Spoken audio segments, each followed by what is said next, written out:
So the good, the bad and the ugly.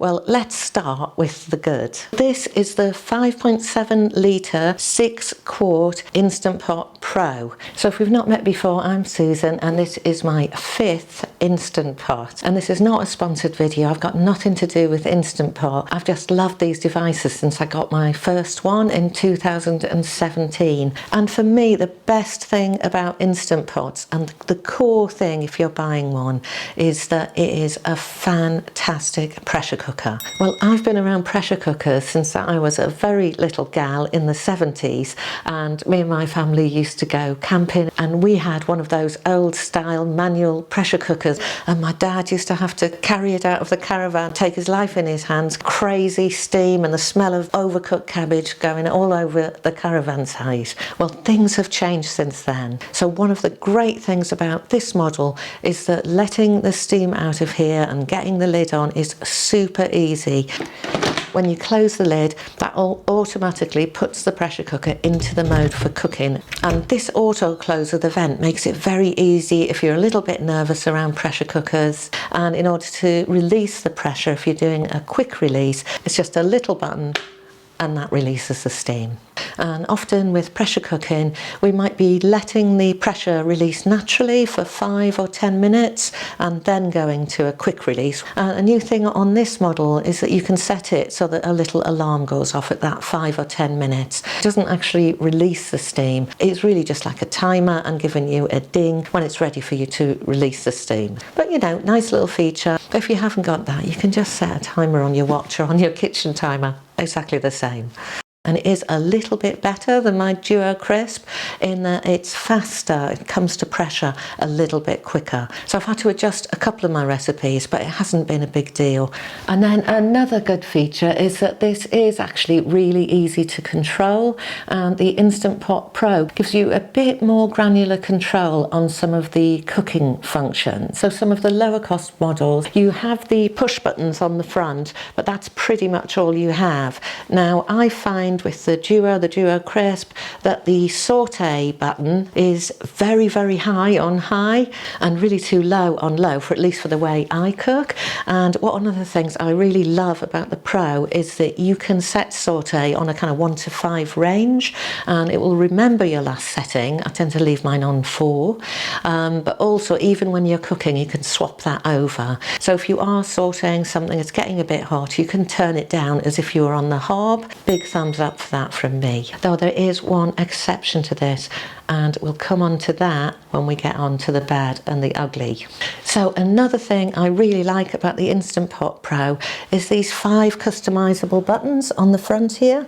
And for these, it means that if you have something you make regularly and you have particular settings for it, you can set up your own custom programs. And in a way, that gives you the best of both worlds. I've got my steel cut oats program in here, so it means when I'm wandering around only half awake in the morning, I can just click number 2 and my steel cut oats just set away. Well, I can go away and get my coffee and kind of wake myself up. And if any of this is useful for you, it really helps me if you could give a thumbs up. That helps YouTube know that my videos are okay and I'm not trying to scam you all. So thank you very much if you can do that. And then I don't know why I've left this so long. The best feature, in my opinion, of this Instant Pot Pro model is the inner pot. Let me show you. These are stay cool handles, which is really helpful. Just makes things a little bit easier when you're removing the pot. And it's a proper flat stainless steel bottom, and this makes a really big difference if you do any sautéing and searing. This is hob safe. I've got 2 of them. Always recommend you have 2 if you do a lot of cooking in an Instant Pot. So say I've got a stew or something in here, I can just pop that straight onto the hob, put in my spare bowl while I do a last minute cook up of some veggies to go with it. With an air fryer and with this oven safe pot as well, you can get really creative. So if you are camping or you're somewhere where you've only got your Instant Pot, you can use it like a really high quality stainless steel pan, which is basically what it is. But it's inside this amazing mechanism of the Instant Pot.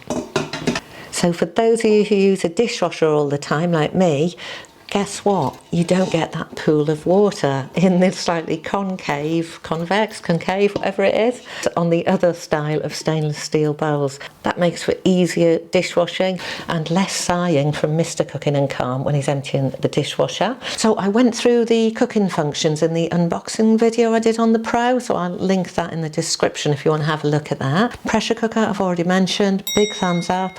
Sauté function I love. Sous vide, I don't do much sous vide cooking, but to test this I've done some sous vide eggs, worked really well. Like the other Instant Pots, it's not going to be as good as a standalone kind of wand sous vide because it hasn't got that movement of the water. And at least with my testing, what I've found is that the water may not be quite at the exact temperature, so you might want to increase the temperature a little. Yes, you can do it with this, but again, you'll always get a better result if you use something that's made for the job. But if you like doing it occasionally and it's just something extra and kind of fun, I really like it. Worked really well. Yogurt maker, this model's got a yogurt button. You don't really need a yogurt button once you know the settings for yogurt, but hey, it's nice and easy. You can click the yogurt button, it will scald the milk, and then you can put it on the low setting to ferment overnight or for the hours. Comes out really well, passes the spoon test. Really good yogurt maker. Sterilizer, not something I use, so I haven't tested that. Food warmer,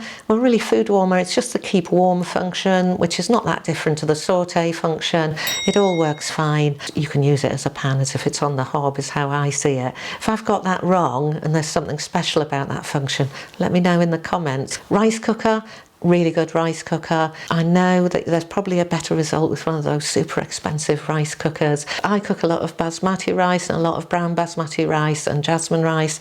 They all come out really well in here, as they do on the other models I've used. So for me, great rice cooker. Another thumbs up. And then the steaming function works really well. It's not under pressure, so you can use that as you would a steamer to steam vegetables, delicate fish, stuff like that. I tend to use the 0 minute on pressure cooker for steaming veg last minute. I'll talk a bit more about that later. Bake, I did use this to proof some dough, which was fine. I'm not a cheesecake maker, but I gather this is as good as all the other Instant Pots at those kind of steamed cakes, cheesecakes. The manual does say you can also make a kind of non-steamed cake in here.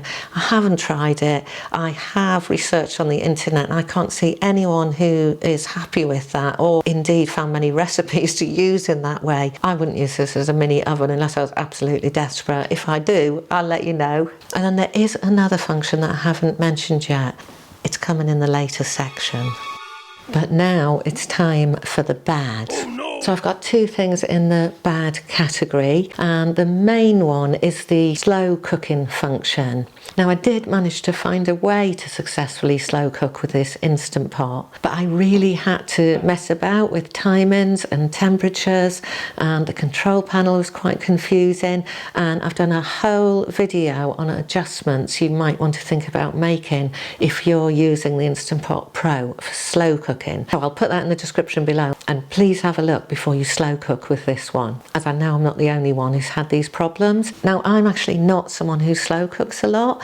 I would translate almost every slow cooking recipe into pressure cooking, which I think gives better flavour, and it's certainly a lot quicker. So if you're someone like me and only occasionally does some slow cooking, it will be fine. You will need to adjust it, you will need more time. But if you're someone who slow cooks all the time and you absolutely love it in the way I love pressure cooking, and you were going to throw away your crock pot, it's not a strength in the Instant Pot Pro, and that's why it's in the bad section. So my other bad, and we'll come on to the ugly in a minute, is that there's a feature missing from this that's been around on Instant Pots for ages, and that is that you can't set pressure cooking to 0 minutes. Now, why would you set pressure cooking to 0 minutes, you might be thinking? Well, you can cook broccoli and other greens on pressure cook in the Instant Pot really well by using a 0 minute high pressure cook. It's perfect, it's super quick. This comes to temperature really quick, so I thought this would be amazing. But the minimum time is 1. Why? Look, it's not a big deal at all if you're like me and you like this 0 minute thing. All you need to do is just make sure you're hovering around when the thing comes to pressure. You will see on the display that it's swapped to cook, and then you know you're at 0 minutes, so off you pop. You can do that quick release and you will still have amazing broccoli. Of course, you could use the steam function instead, but I had to put this in the bad section because they've actually removed a function that many of us really like. I've no idea why, but there we go. That's a bit of a thumbs down for me. My battery just went flat on my camera, so hopefully I haven't lost everything. And now for the downright ugly, and you might need some of these for this one. Now, I've always liked the bleeps and the blops and the trill of the Instant Pot, but on this Instant Pot Pro, they have changed the tone of the beeps. Not the lovely little tune, that's still there, but as you turn the dial and you're pressing the buttons, the tone of the beeping sound is absolutely grinding on my ears. I've never worn ear defenders before. Now I've been cooking with it for so long, I have got accustomed to it, so I'm exaggerating really, but it is a bit unpleasant. Now it might be my ears because I'm getting old and your hearing changes, but if you're someone who's very sensitive about tones and sounds, it is quite loud, so you might want to try and see it in a shop and have a listen. But don't worry, because one of the good things about having all these extra controls on the Instant Pot Pro is that you can turn off the beep. Have the Instant Pot with power but not running any programs, then press and hold the center button and you will get an option for swapping between Fahrenheit and centigrade, also very handy. And then if you click again, you will get this S off or sound on option, and there's no more beeps. You'll still get a beep if there's something wrong with any safety things, it overrides it. But if you're sensitive to sounds like I am, you're going to need that little trick. This has been a really big boost for my Instant Pot cooking. You can adapt it a bit more to your needs, and the inner pot alone makes a huge difference, and I really like it. So if all of this is sounding good and you're getting closer to pressing that buy button, hang on a minute. Remember, you need to check that this will fit in your kitchen. To see more of those kind of details, have a look at the unboxing video that's on screen now, and happy Instant Potting.